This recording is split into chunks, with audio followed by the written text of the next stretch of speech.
পূর্ব মেদিনীপুরে Indian concrete ইনস্টিটিউটের প্রথম বর্ষপূর্তি পালন মেছেদায়। কোচবিহারে অর্থের অভাবে মানসিক ভারসাম্যহীন ছেলেকে শেকলে বেঁধে রেখেছে অসহায় পরিবার। বেহাল রাস্তার অভিযোগের সমস্যায় বাঁকড়া এলাকার বাসিন্দারা। পরপর 4টি বাড়িতে চুরির ঘটনায় গ্রেপ্তার কুখ্যাত লাদেন। ভাঙা বাড়ির সুযোগে দুঃসাহসিক চুরি শিলিগুড়ির সুভাষপল্লীতে। আসানসোলের হীরাপুরে জমি দখলের অভিযোগ গ্রামবাসীদের বিরুদ্ধে। আসানসোলে বিজেপি সরকারের বিরুদ্ধে ধিক্কার মিছিল তৃণমূলের তরফ থেকে। মুখ্যমন্ত্রী মমতা বন্দ্যোপাধ্যায়ের উদ্যোগে প্রতিটি এলাকার পাশাপাশি পুরুলিয়াতেও পালন হচ্ছে বন মহোৎসব।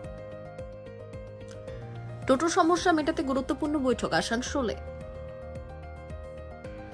মোটা টাকার প্রলোভন দেখিয়ে যুবক যুবতীদের থেকে টাকা তোলার অভিযোগ। একই বাড়িতে মালদায় পরপর 2টি ঘরে চুরি, চাঞ্চল্যের সৃষ্টি মালদায়। মালদায় একজন শিক্ষককে নিয়ে চলছে মাধ্যমিক শিক্ষা কেন্দ্র, শিক্ষকের অভাবে ক্লাস নিচ্ছে পড়ুয়ারা।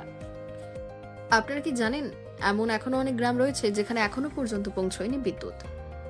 শিলিগুড়িতে টোটো চালককে পেটিয়ে খুনের অভিযোগে গ্রেপ্তার 2। দক্ষিণ দিনাজপুরে প্রয়াত রাজ্যের প্রাক্তন কারামন্ত্রী বিশ্বনাথ চৌধুরী।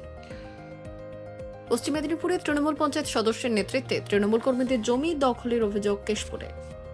নর্থ দিনাজপুরে শুক্রবার গভীর রাতে ফের চা বাগানের শ্রমিকদের চা কেটে ফেলার অভিযোগ দুষ্কৃতীদের বিরুদ্ধে। নর্থ দিনাজপুরে 14 দিনের মধ্যে জবরদখলকারীদের সরে যেতে হবে নির্দেশ প্রশাসনের। নিয়ম না মেনে নিম্নমানের সামগ্রী দিয়ে তৈরি হচ্ছে রাস্তা, বিক্ষোভ সদয়পুর গ্রামের বাসিন্দাদের। স্বাধীনতার 75 বছর পূর্ণ হলেও সরকারিভাবে বিদ্যুৎ পৌঁছয়নি পাথর প্রতিমায়।